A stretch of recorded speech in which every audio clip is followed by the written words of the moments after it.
Good morning and welcome to Financial Accounting. Today we are going to be picking up with Chapter 4 where we left off last class. So last class we talked about the first half, basically the first half of Chapter 4. We talked about specifically the classified balance sheet, and we reviewed how to do the statement of stockholders' equity. So we did a couple exercises related to that. We talked about the different classifications or subcategories that you might see on a classified balance sheet. Today, our final exercise is going to make it even more clear to you why someone who's trying to make a decision about our company might be better off to have that classified balance sheet rather than having just the simple balance sheet that we learned in Chapter 1. So just as a way of reviewing and getting back into the new material. So the classified balance sheet, we already know from Chapter 1 that our stockholders' equity section of the balance sheet is split into two separate subcategories. We have contributed capital, which are the investments from our shareholders. And for now, the only account we have in that area is common stock, but as you've heard me say, in Chapter 12, we'll bring up several more types of accounts that we might see show up in that contributed capital section. Then we have retained earnings. So we already knew really about in the equity section, breaking it into different parts. What we introduced last week was breaking the assets also into different parts. And for the most part for class, we'll have just two subsections or subcategories. Those are current assets, things that we're going to use up or turn into cash within 1 year. And then we have property, plant, and equipment, those long-term assets that we expect to have around and they're benefiting the company for more than 1 year. In that property, plant, and equipment or long-term assets category, we will have all of those assets being depreciated or written off gradually over time, with the exception of land, which is not subject to depreciation. Then in the liability section, we usually have two sections, subcategories, and those are based on when that liability comes due and what we're planning to use to pay for that liability. So we have current and non-current or long-term liabilities. So current liabilities are due within 1 year or the normal operating cycle, whichever is longer, and we expect to use current assets to pay for them. Our long-term or non-current liabilities then is anything that doesn't meet the definition of a current liability. Any other liability would go in that category. I should also mention, since we're summarizing from last class, that there are other sections of assets, other types of assets beyond just current and property, plant, and equipment. When we get to Chapter 9, we'll see a couple other types, including natural resources and intangible assets. And some companies also have a category called investments, and some companies may have another category called something like miscellaneous or other or special assets. So things that are maybe unique to their business and the way they do business and don't fit neatly into any of those other categories that we just mentioned. So that's really our summary from last class. Today, to get started, we're going to be talking about something that's very different than the concept of the classified balance sheet. So this is a good place for us to pick up today. We're going to be talking about closing entries.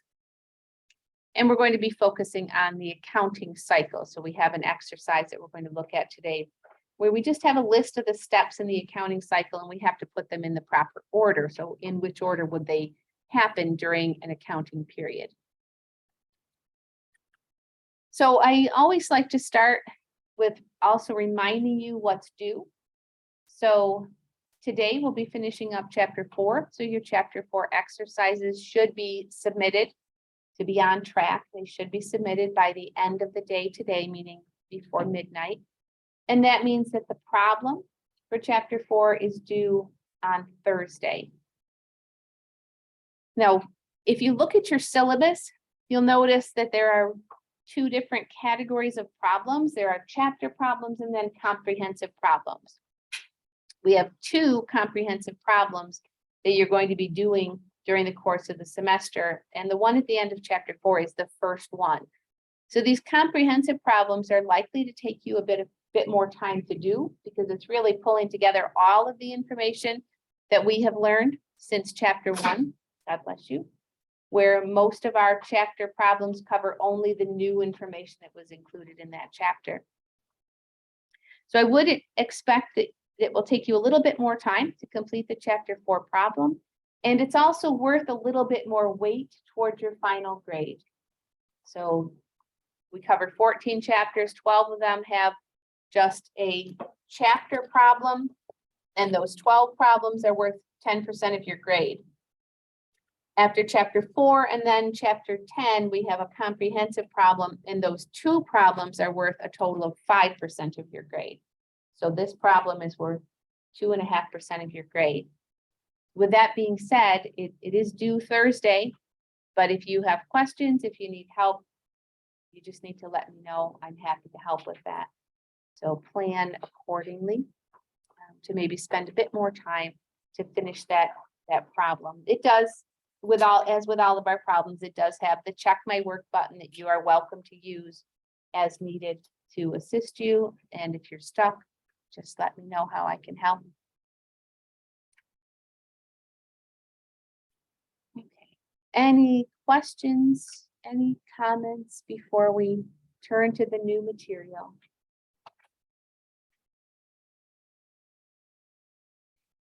So Thursday, we will be starting chapter 5. And chapter 5 is really the final chapter of these introductory chapters. After chapter 5, you'll notice that each chapter from 5 through 11 covers just one little piece of the balance sheet. So we're going to be going more in depth with a number of different topics, including receivables, inventory, current liabilities. I already mentioned chapter 9 is the long-term assets or property, plant, and equipment, intangibles, natural resources. We'll spend a chapter talking about the stockholders' equity piece. We'll spend a chapter talking about corporate bonds specifically, but mentioning some other long-term liabilities as well.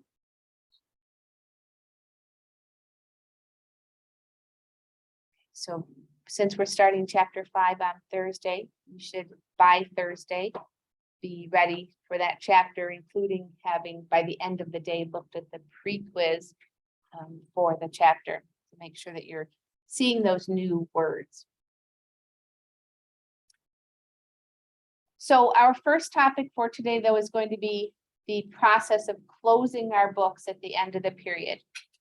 So, and when I say period, that means for most companies, they're going to close their books on a monthly basis.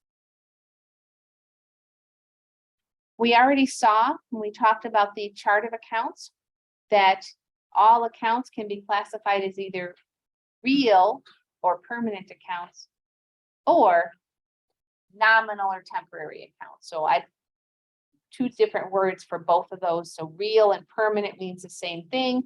Temporary and nominal means the same thing.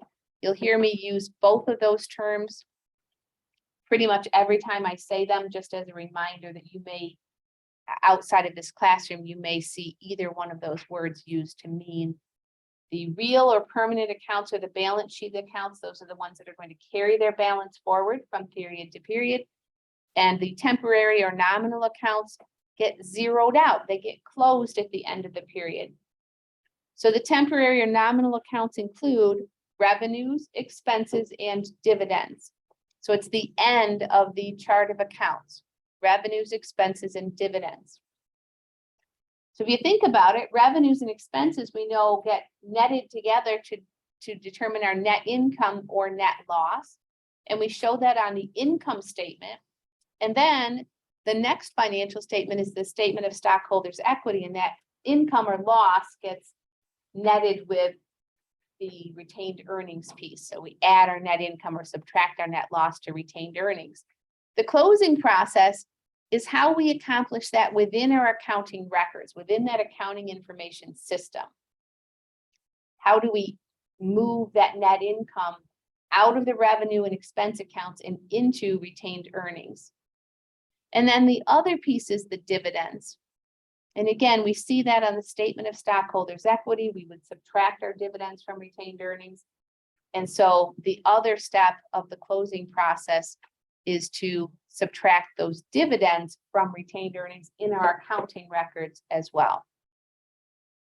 And so that's really what we're accomplishing here with the closing entries, is moving the net income, net loss, dividends, and showing their impact on retained earnings. And then we have closed all of our temporary or nominal accounts. They all have a zero balance, and we're ready to start recording transactions for the next period. As we said last class, at the beginning of class, I spent a bit of time kind of doing an overview of here's how accounting works. Here's what you would expect to see if you were working in an accounting department. That most of the period, most of the time is spent just recording transactions. And then we get to the end of the period, we produce our unadjusted trial balance. We determine what adjustments need to be made. We covered that in chapter 3. And then we have our adjusted trial balance. We can use that to prepare our financial statements. And then we need to close those temporary or nominal accounts. Finally, we prepare a post-closing trial balance to show that all of those temporary or nominal accounts have been closed or zeroed out. If an account has a zero balance, even if we've had some activity in there during the period, if the account has a zero balance at the end of the period, it should not show up on that post-closing trial balance. So the adjusted trial balance is the longest trial balance you're going to see, because on that trial balance, we're adding in some additional accounts, such as maybe supplies expense, depreciation expense, some of those adjusting entries that we learned about in chapter 3.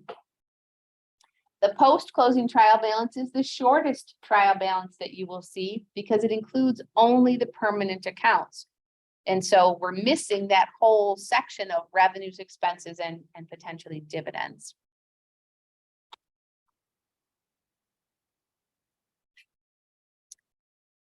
So just to throw the term out there in case you haven't heard me say it. So when we do those journal entries that close all of the temporary accounts, those are referred to as the closing entries.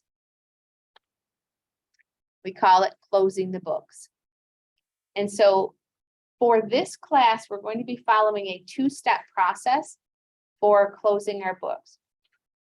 Some companies may follow a 3 or even a 4-step process to close their books. We're going to be somewhat condensing it, and you can see on the screen right now what those steps will be. The first step is to close the revenue and expense accounts, those income statement accounts, and move the income or loss to the retained earnings account. And then the second step is to close the dividends. In case you're wondering, so what other steps are there? If you are using a 4-step process, you have one entry that closes the revenues. You have one entry that closes the expenses. Then you move the income or loss to retained earnings. So that's step 3. And then the step 4, which not all companies have, is to close the dividends. So closing dividends is always the final step. But the closing of the income statement accounts can be done, as we're going to do, in a 1-step or in a 3-step process. If you follow a 3-step process, you actually use I'm going to call it a dummy account. You use an account called income summary to do that, and it is very limited in its use. We use it just at the end of each period to close the accounts. We close the revenues to the income summary, expenses to the income summary, then we close the income summary to retained earnings. So ours is a little bit cleaner. The way we're going to be doing it is a little bit cleaner, a little bit more straightforward than the way it is sometimes accomplished. Let's go to our first exercise then.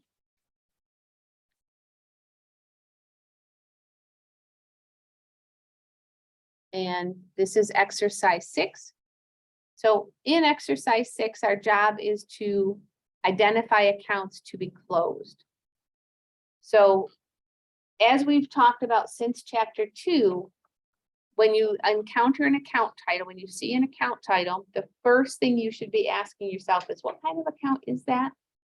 So we know all the options: assets, liabilities, equity, dividends, revenues, expenses. And for this exercise, if we determine that something is a dividend, revenue, or expense, it's going to be closed. And if it's anything else, asset, liability, or equity, those are going to be carrying their balance forward. Those are permanent accounts. They do not get closed. So accounts payable is what type of account? It's a liability. Anytime you see that word payable, it's a liability. So do we close liability accounts? No. And we can just jump down to the final one, letter L, which is another type of payable account, wages payable, and that also would not be closed.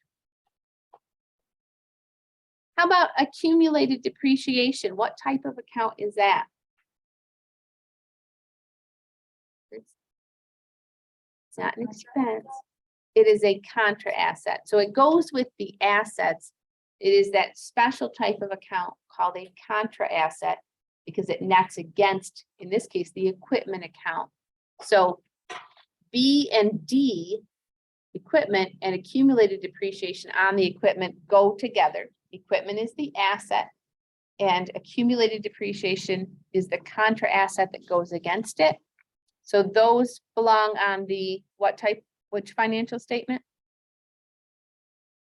If they're asset and contra asset, they belong where? Assets are on the balance sheet. And so do we close those accounts? No. However, the middle one there is depreciation expense. So that is an income statement account and would be closed to retained earnings.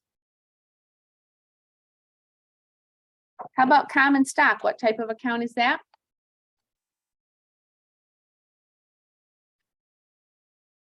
Yep, it's a stockholders' equity account. So does that get closed? No, it's a balance sheet account. How about dividends? Does dividends get closed? Yes. Dividends reduce retained earnings. Those represent earnings that we did not retain. We paid them out to our stockholders. Fees earned is our revenue account. So do we close that? Yes. Land, does that get closed? No, it's an asset. It's on the balance sheet. It does not get closed. How about supplies? What type of account? Asset, does it get closed? No. Supplies expense and wages expense. Yep, those do get closed because they are expenses. They belong on the income statement. They are temporary or nominal accounts and they do get closed.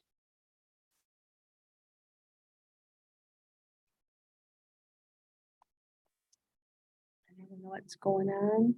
Apparently our internet's struggling a little bit in here, maybe.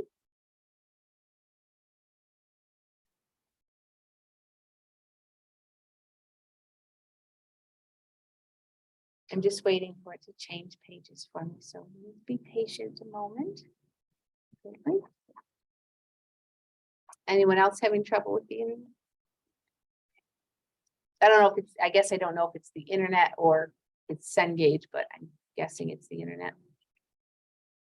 Because that pop-up about not being able to save.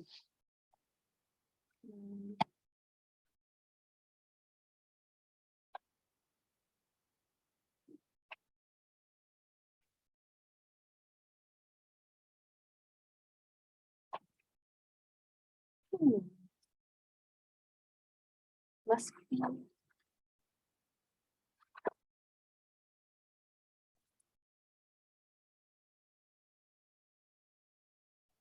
There we go. Okay. So our next exercise, exercise 7, we are actually going to prepare the closing entries. So as I already explained, we're going to be doing just 2 closing entries where some organizations may opt to have a 4-entry system. So our first entry is going to be to close the revenues and expenses. And then our second entry is going to be to close our dividends. It tells us that Automation Services Company offers its services to companies desiring to use technology to improve their operations. After the accounts have been adjusted at December 31st, which is the end of their fiscal year, the following balances were taken from the ledger. So you'll notice it doesn't tell us whether these had debit or credit balances, but since it does not tell us, we can assume that each of these accounts has the normal balance for the type of account it is. So we have fees earned, which is a revenue account that would have a credit balance, right? Go ahead and note that on the screen. So that would be a credit balance because that's a revenue account. How about dividends? What type of normal balance do dividends have? Debit. Then we have rent expense. What type of balance, normal balance, would an expense account have? Debit. Retained earnings. Credit. Supplies expense. Debit. And then our wages and miscellaneous expense, would also be a normal debit balance. Does retained earnings get closed?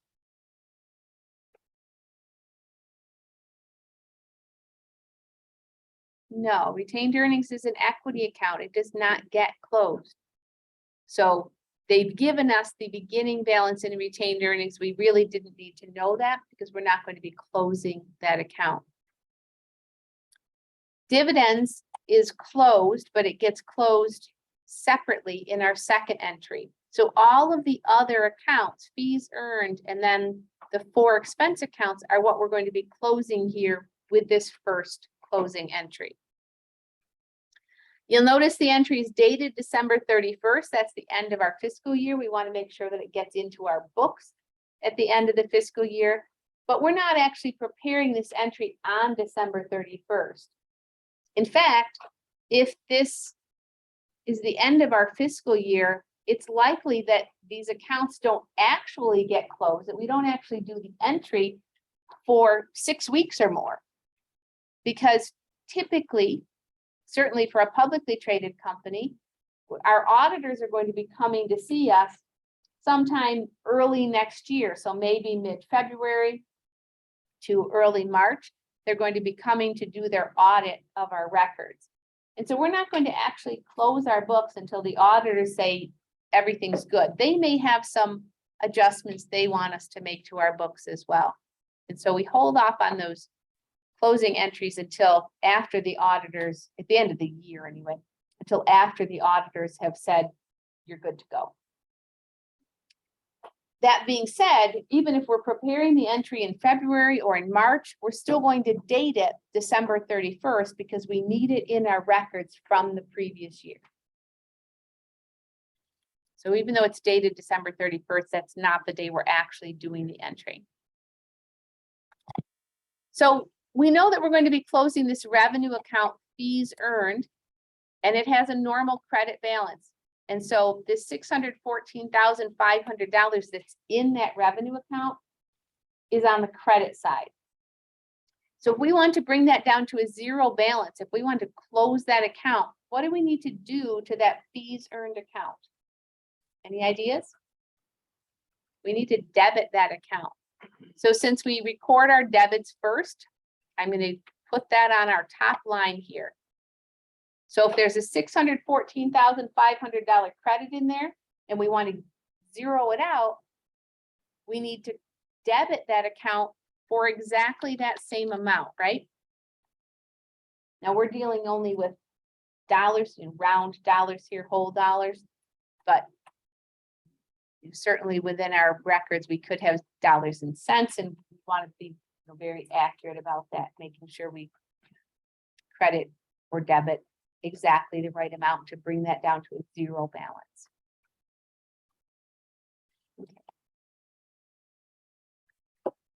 If we then have the 4 expenses, rent, supplies, wages, and miscellaneous. Those all have debit balances.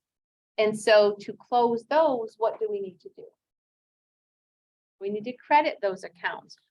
So of course, the template's going to give us a little bit of a hint. And there's rent expense and supplies expense, miscellaneous, and there's wages.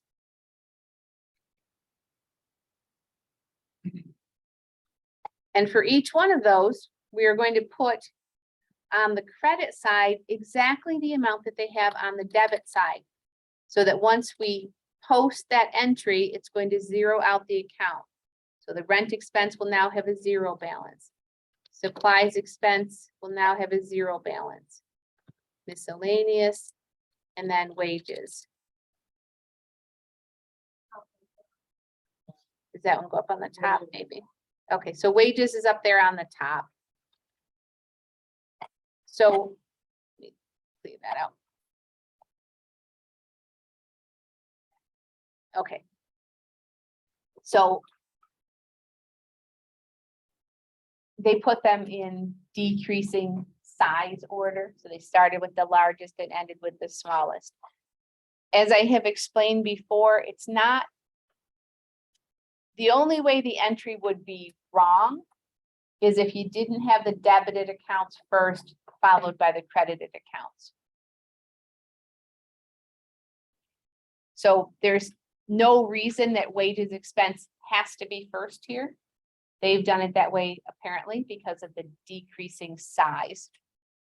And that is how we would list them on our financial statements, on the income statement with miscellaneous last, but all the others in size order.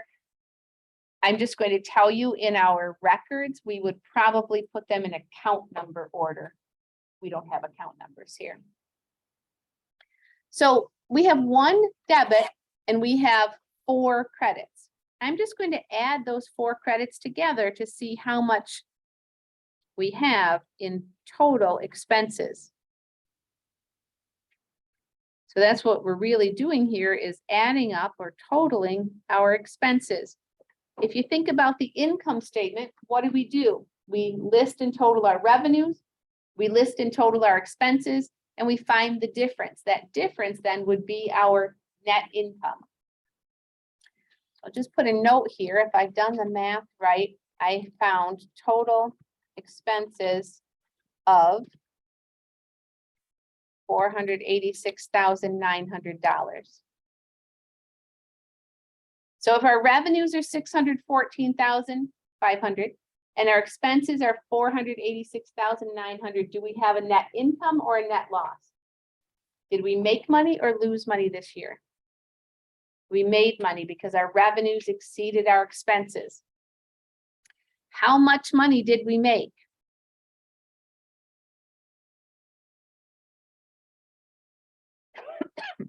I just subtracted the total expenses from the revenues, and I see that we made $127,600. Everyone okay with where that came from? Okay. Well, what do we know about journal entries? We learned in chapter 2 that this would be called a compound entry because it has more than just 1 debit and 1 credit. We have just 1 debit right now, but we have a bunch of credits. So what we know is that in total, the dollars we debit must be equal to the dollars that we credit, or the entry would be out of balance. So the difference between the total expenses of $486,900, that's what I have on the debit, on the credit side right now, and the $614,500 on the debit side, the difference, which we said is our net income, is how much we need to record on the credit side so that now our debits and credits are equal. Everyone agree with that? Now our debits and credits will be equal. And we said that that number, 127,600, is our net income. Because we had a net income, we're going to add it to retained earnings. Retained earnings, we set up above, retained earnings has a normal credit balance. To increase our retained earnings, we would need to credit that account. And so again, what we're really doing here in this first closing entry is accomplishing in our accounting records what we showed on the income statement. The company made $127,600. All else equal, our retained earnings needs to go up by $127,600. In this entry, we know how much it is because it's the difference between the debits and the credits we needed to close all of those temporary accounts. And so I had left the top line blank thinking retained earnings was going to go in that top line.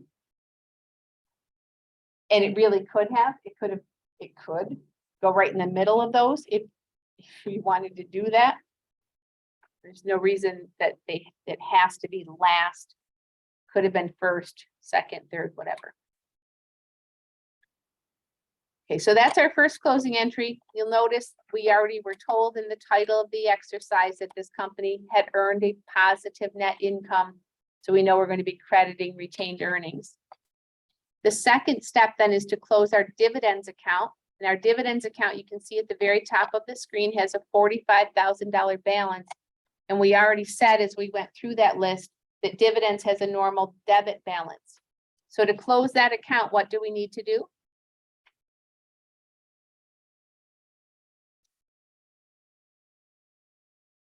Okay, so I heard debit and credit 45,000. Okay. Are we debiting the dividends account or crediting it? We are going to credit the dividends account because it has a debit. Whoops, hit the wrong one. There it is. Because it has a debit balance now, we need to credit dividends to zero it out or close it. And as we saw when we went through the three steps, the three slides, excuse me, it gets closed to retained earnings.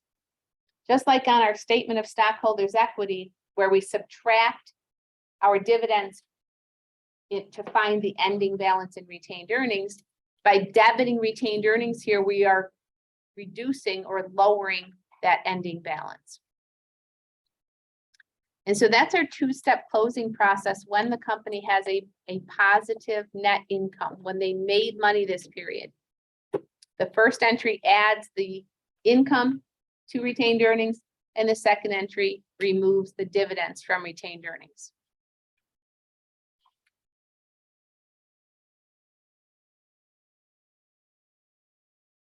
Okay, questions or concerns about that? Make sense?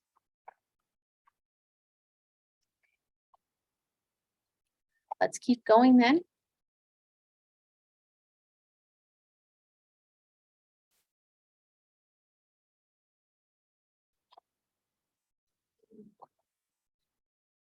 Let me say one more thing about that previous exercise in case I was not specific enough about this.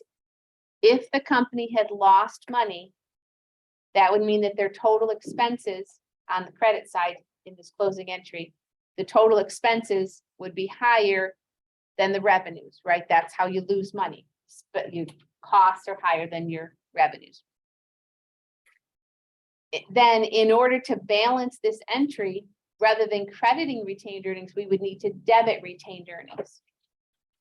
If we lose money, it reduces our retained earnings, and the closing entry for a company when they lose money would include a debit to retained earnings for that net loss. I want to make sure that was clear.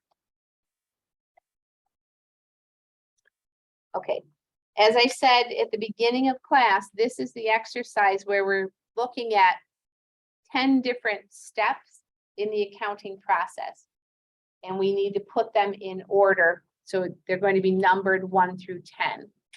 So we've really already talked about all of these, with the exception of the letter E, an optional end of period spreadsheet is prepared. And Thursday, when we started this chapter, I showed you that there were 2 appendices to this chapter, and I said we weren't covering them. That optional end of period spreadsheet is covered in one of those appendices. And so you don't need to know that. And I will tell you when we get to that step, I will tell you that's what happens now. So what's the first thing we do? What do we spend the majority of our time doing in accounting?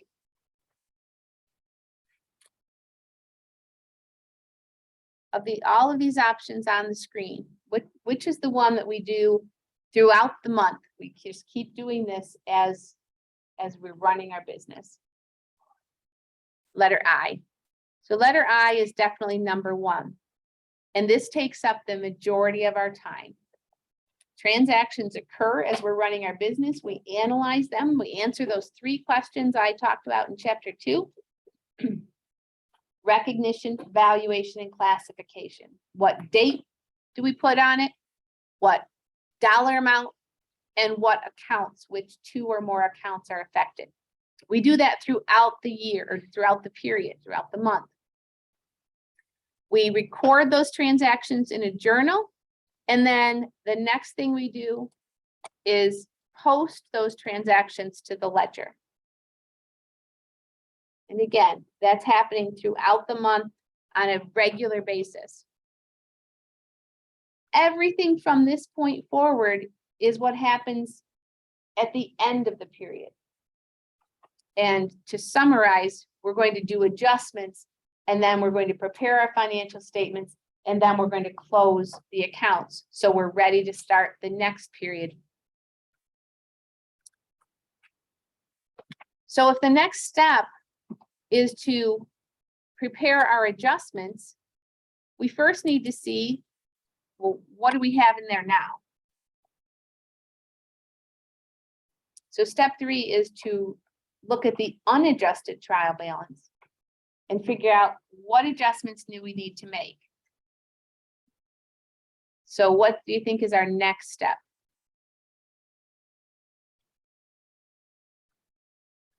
I heard somebody say B. So we have to look at all of the data that we have. We gather those data. Gather the information that's going to tell us, looking at the unadjusted trial balance, what needs to be adjusted. Now this, letter E, is going to be step 5. If we were going to use that end of period spreadsheet, we would prepare that now. And I showed you an example of that end of period spreadsheet last class. So we have the 6 columns.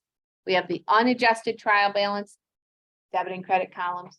Then we have another set of columns, debit and credit, which are to show the adjustments. And then the final set of debit and credit columns is for the adjusted trial balance. So if we were going to use a spreadsheet, then we would prepare that now. So now we have all the information we need to prepare our adjustments. What are we going to do next?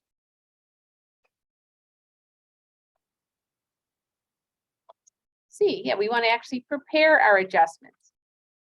And so letter C is really the combination of what happens in I and J, right? So it says we journalize them and we post them. They didn't give us separate steps in the process for that, but we would journalize and then we would post those adjustments. And now we have all of the information in there, so we can prepare the adjusted trial balance. And these are our ending balances that we use to prepare our financial statements. So that's going to be next.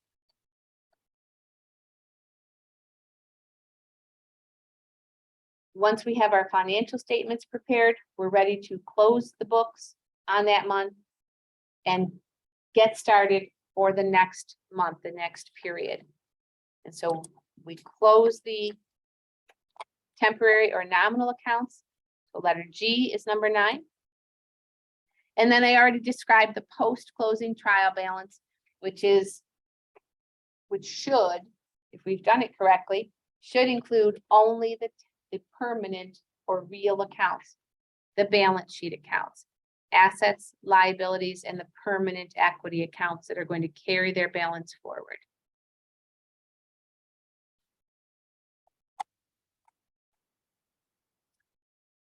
Any questions about that exercise?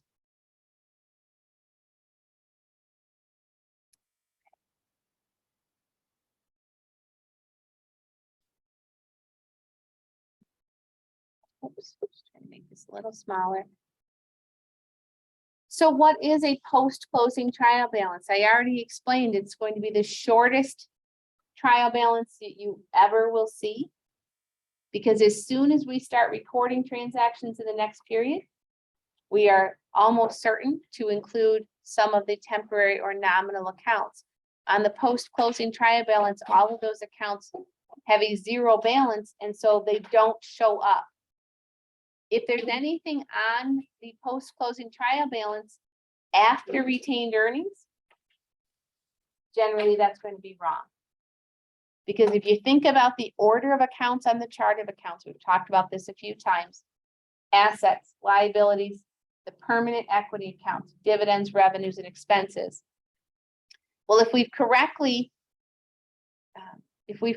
closed out our dividends, revenues, and expenses, then they're not going to show up on the post-closing trial balance. So as we look at this trial balance that's on the screen right now, if you read what it says below, it says prepare the corrected post-closing trial balance. But how do we know instantly looking at this that it's not right? Exactly. The debits and credits are not equal. Those dollar amounts, the 706,000 and the 124,000, those need to be the same number. If these accounts are listed in the correct order, then we don't have any accounts on here that should not be on here because retained earnings is last. And just looking at them, it does appear that they are in the correct order. You just put a line here. So we have all of the accounts above that red line that I just put on the screen are asset or asset related accounts. Then we have 3 liability accounts. And then we have our 2 permanent equity accounts. So it does appear that we have them in the correct order. Even looking within our assets, we have them from most to least liquid. We started with cash, they end with equipment and the related contra asset accumulated depreciation. So what are we assuming is wrong here? It tells us at the bottom, assume that all accounts have their normal balances and that the dollar amounts are correct. So what do we need to do before we scroll down and start actually doing it? What is it that we need to do to fix this? If we've already established the accounts are in the correct order and the dollar amounts are correct, they're not in the correct column. Yep. So in other words, we must have some balances that should be debits, but we recorded them as credit. They're showing here as credits and vice versa. So thinking about assets, what's the normal balance for an asset? Debit. So this should be over here and this should be over here. And we already said earlier in class today that accumulated depreciation is a contra asset. That means it should have a credit balance, so it should be over there. Our next little section here, accounts payable, salaries payable, unearned rent, those are all liabilities. Liabilities have what kind of a normal balance? Credit. So these should both be over there. And how about our permanent equity accounts, common stock and retained earnings? What kind of balance should those have? Credit also. So we just need to redo this post-closing trial balance. Now the heading on it is correct. I just want to point that out to you. This is not a financial statement, it's a report, but it's still going to have a heading at the top to tell you what is this report. Name of the company, name of the report, post-closing trial balance. And then the trial balance is as of a specific date. So it's not covering a range of dates. It's as of a specific date. And so the heading is correct. So I'm going to ask you, and thankfully they have all of the account titles already in there for us. So you just need to pull in the balances And then at the end, total your debit column and your credit column and make sure that they balance. I'm going to pause the recording and ask you to try that on your own and then restart when you're ready to move on. Okay, so looking at this exercise then, I moved the balances into the proper account, or the proper column.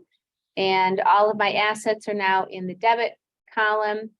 The contra asset, liabilities, and equity account, permanent equity accounts are all now in the credit column. And the totals of each column do match 415,000.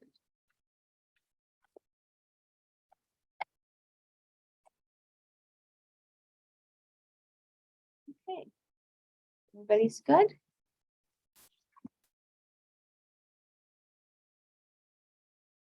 Okay, let's move on to our final exercise for this chapter. And if you're looking at the clock, you'll notice that we have quite a bit of time left in class. So we are going to actually, I'm going to stop the recording in a moment after we do this exercise. I'm going to restart a new recording to start chapter 5. And we'll be happy about that bit of extra time next week as we're finishing up chapter 5. So in our last exercise, we're jumping to the end of the regular part of the chapter. Again, the appendices are not required. You don't need to read them. There won't be anything on the homework or exam that covers this chapter. There won't be anything from those appendices. So our final exercise, I told you toward the beginning of class as I was reviewing the classified balance sheet, that this final exercise is going to show us at least one reason why having a classified balance sheet might be helpful for someone trying to make a decision about our company. So all businesses have really two main goals.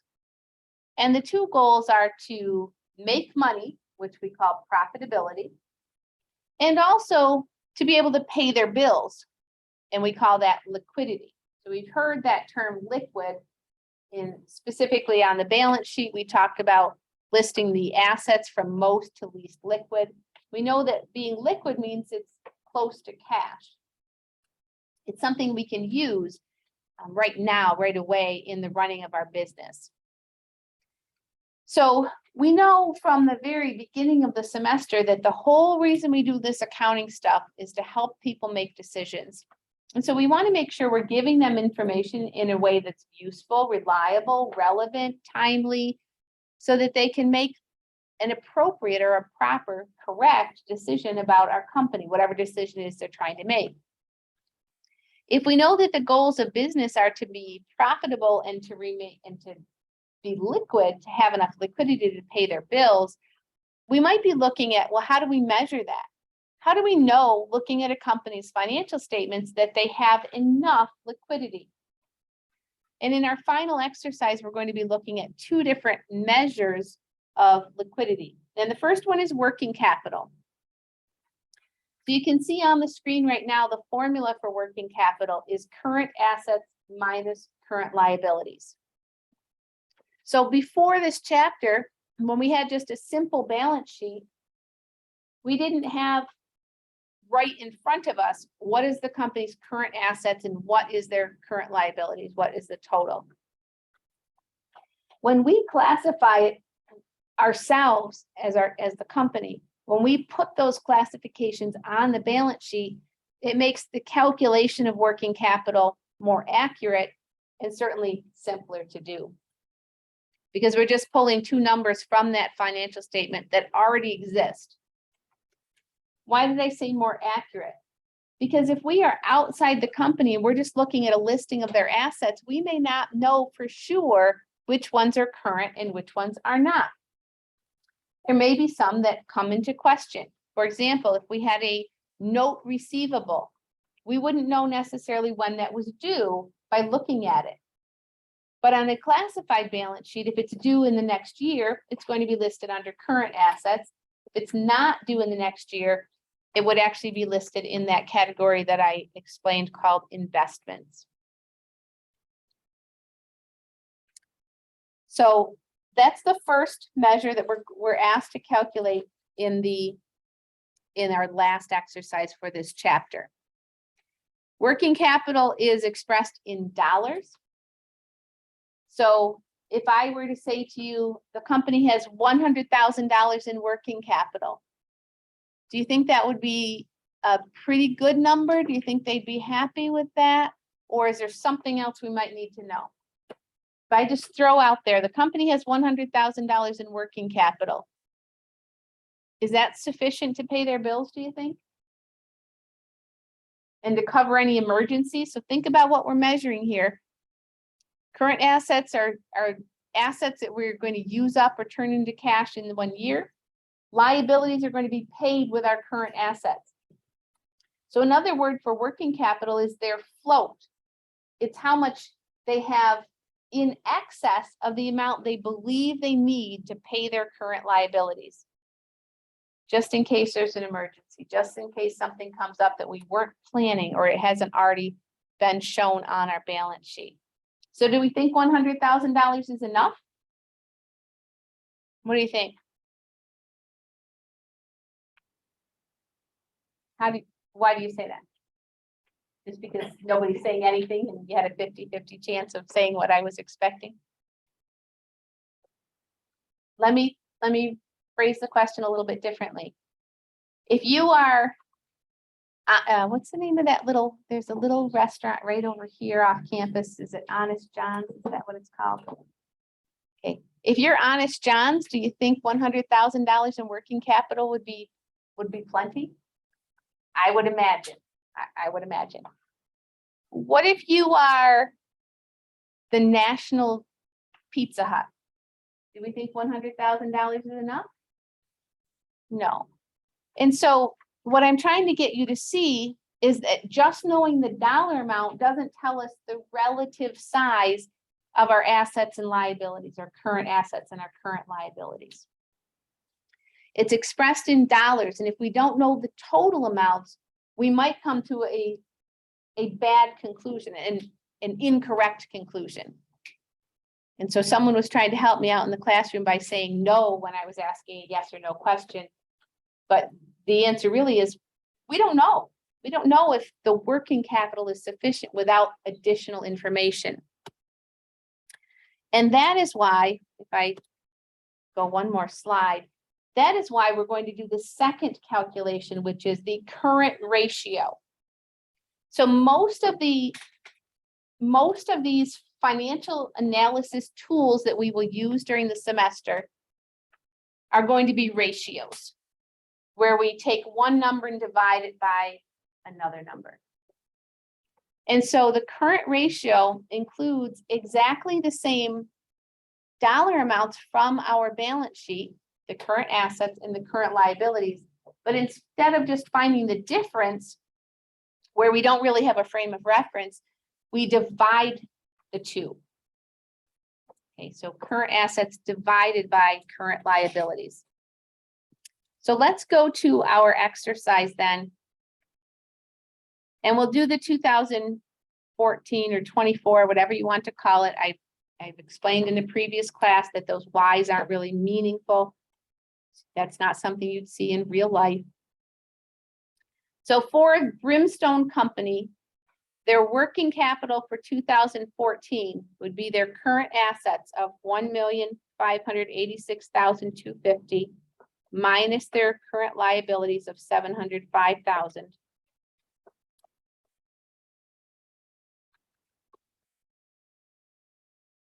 So we see that in 2024, let's say, they had $881,000 in working capital.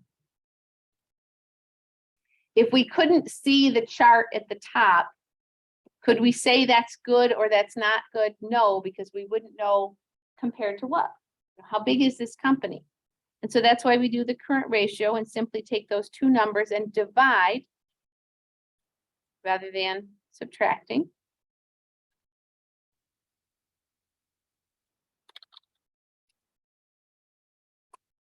And we find a current ratio of 2.25. So this is the first time that we have in this semester, the first time in this class that we have done a financial calculation like this, where we're looking at some kind of analysis. And so I want to tell you at this point that anytime we see any one of these numbers, any one of these financial statement analysis, and someone asks the question, is that good? What should come to your mind is, good compared to what? We always have to be comparing that number to something. Oops.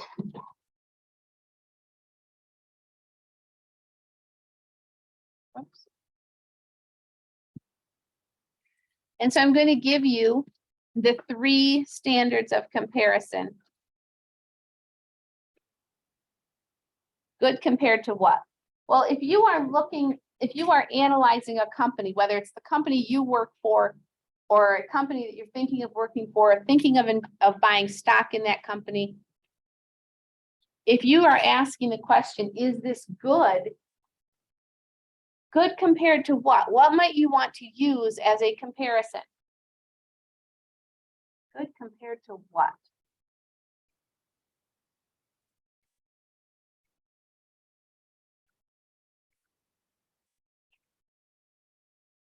If you're asking a question about this company, is that current ratio good? I don't know, good compared to what? What might you compare?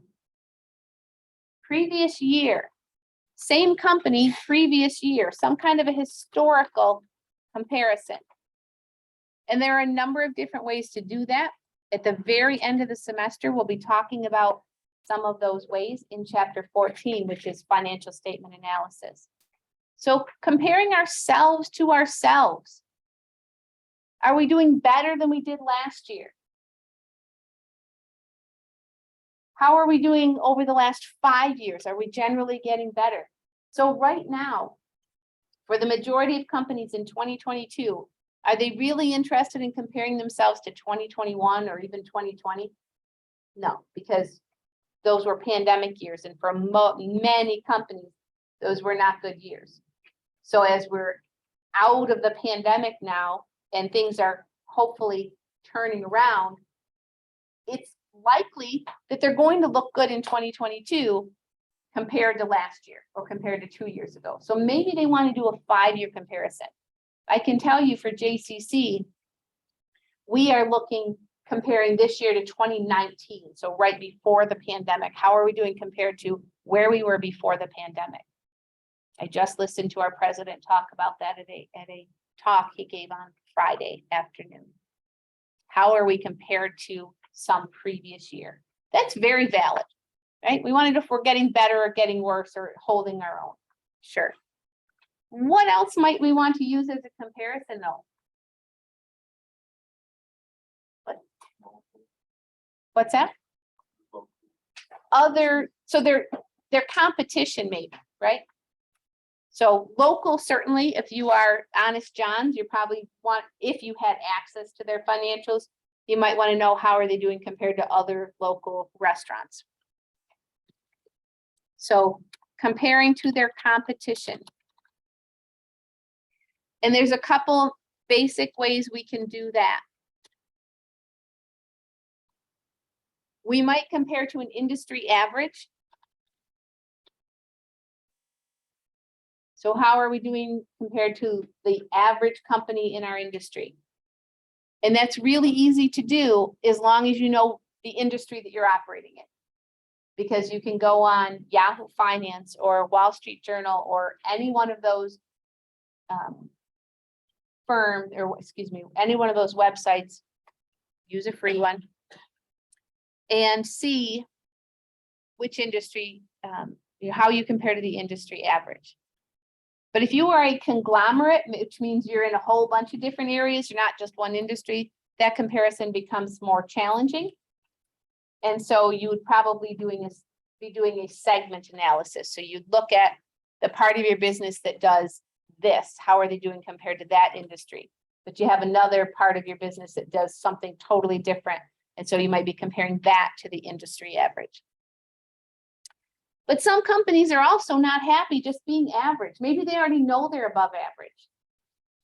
And so if you are, let's say, the number 2 or number 3 company in your industry, you better be better than average, right? It's almost certain that you are better than average. And so those companies might use a process known as benchmarking, where they pick their main competition and say, how's that company doing? How are we doing compared to that company? So in the 1980s, the number 1 and 2 rental car companies in the country were Hertz and Avis. And Avis was number 2, and their slogan, their tagline was, we're number 2, we try harder. Number 2 compared to Hertz number 1. They were gunning for Hertz. And so they looked at, how does Hertz do in this category? How do they do in that category? They're probably looking both at financial information, but as well, they'd be interested in consumer satisfaction and things like that. And so they're comparing to the number 1 in the industry because that's what they were going for. They already knew, hey, we're number 2. We are already better than average. So doing, more patting ourselves on the back for beating the average isn't very helpful. The third one is one that I would not expect you to get, and that is sometimes we just have a rule of thumb or a number that's like the bright line in the sand that as long as we're better than this number, we're doing okay.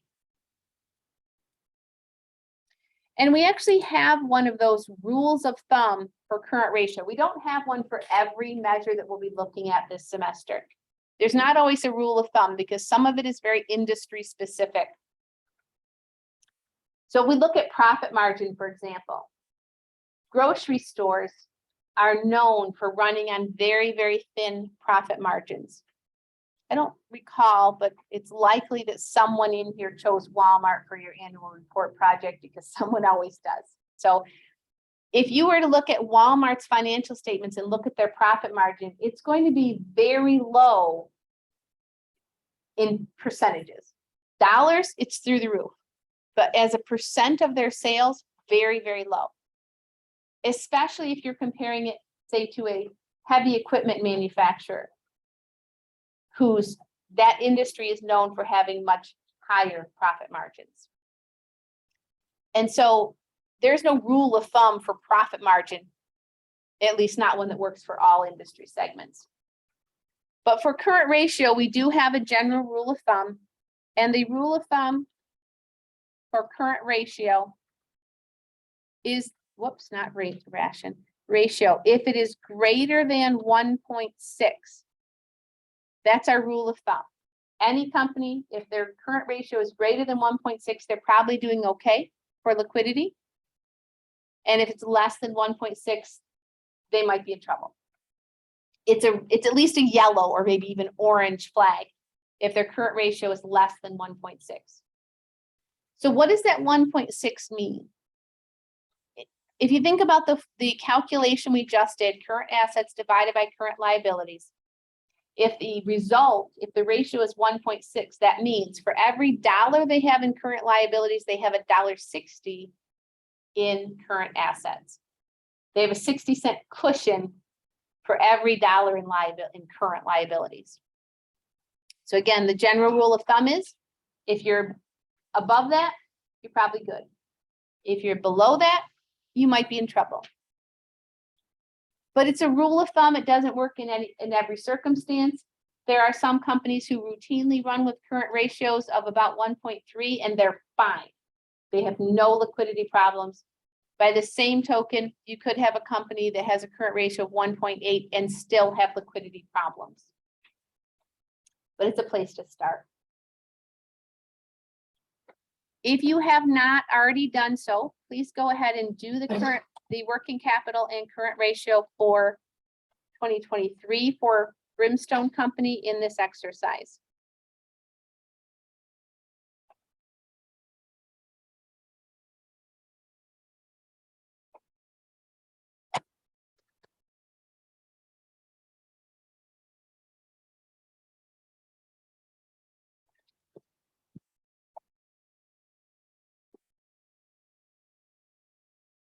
And then answer question B.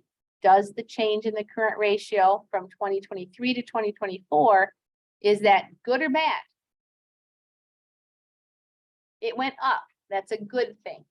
So high for current ratio, higher is better. Again, we have to compare it to something.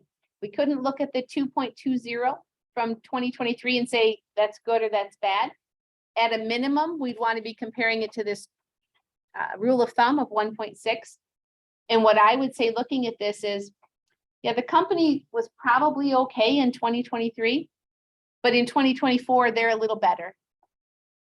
They're doing a little better. As we look throughout the semester at a whole variety of these types of financial analysis, mostly ratios, we'll be talking about, you know, are we looking for a higher number or a lower number? For a current ratio, higher is better within reason. So there is probably such a thing as having a current ratio that's too high. So over the past several years, even before COVID, there was a concern that companies were sitting on piles of cash, lots and lots of cash sitting, not being used. A company that has a lot of cash that they're not using would have a very high current ratio. And so why were economists concerned about that? Because that's really money that's just sitting there idle. It's not helping the economy. It's not being reinvested into new equipment, new buildings, new factories, or research or whatever. It's money that wasn't being put to good use. If you're an investor, why would you be worried about companies sitting on their cash? Because you bought stock in that company. You gave them your cash, bought stock in their company so that they could use your cash to make you more money, right? Isn't that the whole point of investing? So that your investment increases in value, especially in a time when we're looking at 8 to 9% or more inflation, and the cash is just sitting there not being used. It's actually losing purchasing power. And so there is definitely such a thing as having a current ratio that's too high, because it could mean that you have assets that aren't being used productively, aren't helping the company to expand and make more money or grow in the future. But within reason, certainly a current ratio of 2.2, 2.25, those are not too high in that context. And so we would say this company is doing better in 2024 than they were in 2023, although they were probably fine in 2023 as well. So this is the end of chapter 4. Does anyone have any questions? Anything else you want to say before I stop this recording? And I'm going to start a new recording, and we're going to spend the next about 20 minutes that we have left in class, at least getting started with chapter 5, which is a somewhat long chapter. Everybody good?